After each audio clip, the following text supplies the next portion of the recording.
कल्पना करो, एक ऐसा मन जो कभी शांत नहीं होता, एक ऐसी इच्छा जो कभी खत्म नहीं होती, एक ऐसा क्रोध जो पल भर में सब कुछ जला देता है, और एक ऐसा मोह जो इंसान को सच्चाई से दूर कर देता है। अब खुद से पूछो, क्या ये दुनिया हमें दुख देती है या हम खुद अपने दुख के निर्माता हैं? जब कोई व्यक्ति रात को सो नहीं पाता, जब उसके पास सब कुछ होते हुए भी मन खाली महसूस करता है, तो समस्या बाहर नहीं होती, समस्या अंदर होती है। और यही वह सत्य है जिसे समझे बिना मनुष्य जीवन भर भटकता रहता है। इस संसार में एक नियम है, एक ऐसा नियम जो न कभी बदला है, न कभी बदलेगा। उंगली से दाहिनी ओर इशारा अति हमेशा विनाश का कारण बनती है। प्रकृति को देखो, अगर बारिश संतुलन में हो तो जीवन देती है, लेकिन अगर वही बारिश अति में हो जाए तो बाढ़ बनकर सब कुछ बहा ले जाती है। अगर आग सीमित हो तो भोजन बनाती है, लेकिन अगर वही आग अति में हो जाए तो घर जला देती है।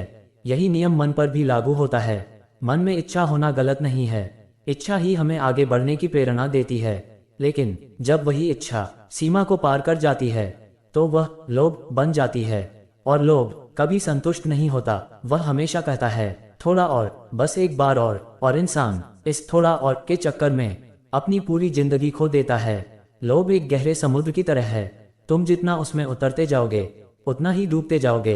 उंगली से दाहिनी ओर इशारा शुरुआत में सब कुछ सामान्य लगता है, लेकिन धीरे धीरे मन हर चीज को पाना चाहता है, हर चीज को अपने पास रखना चाहता है, और यही चाहत मन को कभी शांत नहीं रहने देती, क्योंकि लोभ का मतलब ही है जो है वह पर्याप्त नहीं है। जब इच्छा पूरी नहीं होती तो मन में निराशा जन्म लेती है, और जब यह निराशा बढ़ती है तो वह क्रोध में बदल जाती है। क्रोध एक ऐसा विष है जिसे इंसान खुद पीता है और उम्मीद करता है कि दूसरा मर जाए। क्रोध में इंसान सही और गलत का फर्क भूल जाता है, शब्दों की मर्यादा भूल जाता है, और कई बार अपनों को भी चोट पहुंचा देता है। और सबसे दुखद बात, क्रोध खत्म होने के बाद पछतावा शुरू होता है। लोभ और क्रोध तो बाहर दिख जाते हैं, लेकिन मोह बहुत शांत और बहुत गहरा होता है। मोह मतलब यह मेरा है, ये हमेशा मेरे पास रहेगा। लेकिन इस संसार में कुछ भी स्थायी नहीं है, सब कुछ बदलता है, सब कुछ समाप्त होता है। और जब कोई चीज जिसे हम अपना मानते हैं वह हमसे दूर हो जाती है, तो वही मोह सबसे बड़ा दुख बन जाता है। अब सवाल यह है, अगर लोभ, क्रोध और मोह दुख का कारण है, तो समाधान क्या है? समाधान है संतुलन। संतुलन का मतलब यह नहीं कि इच्छाएं खत्म कर दो, बल्कि इसका मतलब है इच्छाओं को नियंत्रित करना, भावनाओं को समझना और हर स्थिति में स्थिर रहना। यही वह मार्ग है जिसे मध्यम मार्ग कहा गया। न अत्यधिक सुख में डूबना, न अत्यधिक दुख में टूटना, बस हर परिस्थिति में संतुलित रहना। जब मन संतुलन में आता है तो बाहर की चीजों का प्रभाव धीरे धीरे कम होने लगता है। तब इंसान छोटी छोटी चीजों में भी खुश रहने लगता है, तब उसे किसी चीज की अति की जरूरत नहीं पड़ती। तब उसका मन धीरे धीरे शांत होने लगता है, और यही शांति असली सुख है, असली स्वतंत्रता है। लेकिन अगर संतुलन इतना सरल है तो मनुष्य इसे अपनाता क्यों नहीं? क्यों बार बार वही इच्छाएं उसे अपनी ओर खींच लेती हैं? क्यों मन बार बार भटक जाता है? क्या इसका कोई गहरा कारण है? इन सवालों का उत्तर अगले भाग में। अगर संतुलन इतना सरल है तो मनुष्य इसे अपनाता क्यों नहीं? क्यों बार बार वही इच्छाएं उसे अपनी ओर खींच लेती हैं? क्यों मन बार बार भटक जाता है? मन स्वभाव से ही चंचल है, ये स्थिर रहना नहीं जानता। ये हर पल कुछ नया चाहता है, कुछ अलग चाहता है। जैसे हवा को बांधा नहीं जा सकता, वैसे ही मन को भी रोका नहीं जा सकता। लेकिन समस्या मन का चलना नहीं है, समस्या यह है कि हम उसके पीछे चल पड़ते हैं। हर पल मन में विचार आते हैं, एक इच्छा, फिर दूसरी, फिर तीसरी, और यह सिलसिला कभी रुकता नहीं। लेकिन हर विचार को पकड़ना जरूरी नहीं है। फिर भी इंसान हर विचार को अपना मान लेता है, और यहीं से शुरू होता है भटकाव। जब कोई इच्छा उठती है, उंगली से दाहिनी ओर इशारा अगर उसे सिर्फ देखा जाए तो वह कुछ ही क्षणों में खत्म हो जाती है। लेकिन उंगली से दाहिनी ओर इशारा जब उसे पकड़ लिया जाता है तो वह बढ़ने लगती है। धीरे धीरे वह इच्छा जरूरत बन जाती है, जरूरत आदत बन जाती है, और आदत बंधन बन जाती है। और फिर इंसान खुद को आजाद समझता है, लेकिन वास्तव में वह बंधा हुआ होता है। मन हमेशा ये कहता है, बस यह मिल जाए फिर मैं खुश हो जाऊंगा। लेकिन जैसे ही वह चीज मिलती है, कुछ समय बाद वह खुशी खत्म हो जाती है, और फिर मन कुछ नया ढूंढने लगता है। यही अंतहीन दौड़ मन को थका देती है, मन के भटकने की जड़ है। अज्ञानता। अज्ञानता का मतलब है चीजों को उनके असली रूप में न देख पाना। हम यह नहीं समझ पाते कि सब कुछ बदलने वाला है, कुछ भी स्थायी नहीं है। और जब हम अस्थायी चीजों को स्थायी मान लेते हैं तब दुख निश्चित हो जाता है। मन को भटकाने वाली 3 मुख्य शक्तियां हैं, लोभ और चाहिए, क्रोध यह नहीं चाहिए, मोह ये हमेशा मेरा रहे। ये तीनों मिलकर मन को एक ऐसे जाल में फंसा देती हैं जहां से निकलना कठिन हो जाता है, क्योंकि संतुलन में रहना आसान नहीं है। ये जागरूकता मांगता है, धैर्य मांगता है, समझ मांगता है, लेकिन इच्छा के पीछे भागना आसान है, गुस्से में बह जाना आसान है, मोह में डूब जाना आसान है। इसलिए मन हमेशा आसान रास्ता चुनता है। लेकिन जिस क्षण इंसान ये देख लेता है कि उसका मन कैसे काम करता है, उसी क्षण वह बदलने लगता है। जब तुम अपने विचारों को देखने लगते हो तब तुम उनके गुलाम नहीं रहते, तब तुम उन्हें चुन सकते हो। और यही है जागृति।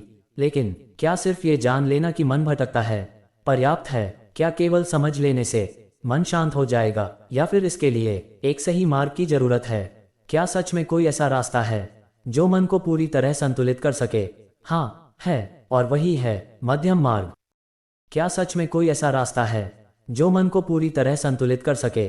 क्या ऐसा संभव है कि न लोभ हमें खींचे, न क्रोध हमें जलाए, न मोह हमें बांधे? हाँ, ऐसा मार्ग है, और वही है मध्यम मार्ग। मध्यम मार्ग का अर्थ है न अत्यधिक भोग में डूबना, न अत्यधिक त्याग में खुद को कष्ट देना, बल्कि दोनों के बीच का संतुलन।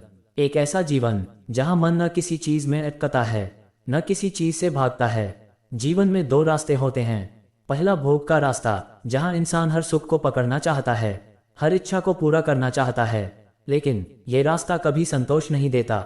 दूसरा कठोर त्याग का रास्ता, जहां इंसान सब कुछ छोड़ देना चाहता है, खुद को हर सुख से वंचित कर देता है, लेकिन ये रास्ता मन को कठोर बना देता है। और इन दोनों के बीच एक तीसरा रास्ता है, मध्यम मार्ग, संतुलन का मार्ग। संतुलन का मतलब यह नहीं कि तुम कुछ भी महसूस न करो, बल्कि इसका मतलब है महसूस करो लेकिन बहो मत, सोचो लेकिन खो मत, जियो लेकिन चिपको मत। यही है संतुलित जीवन।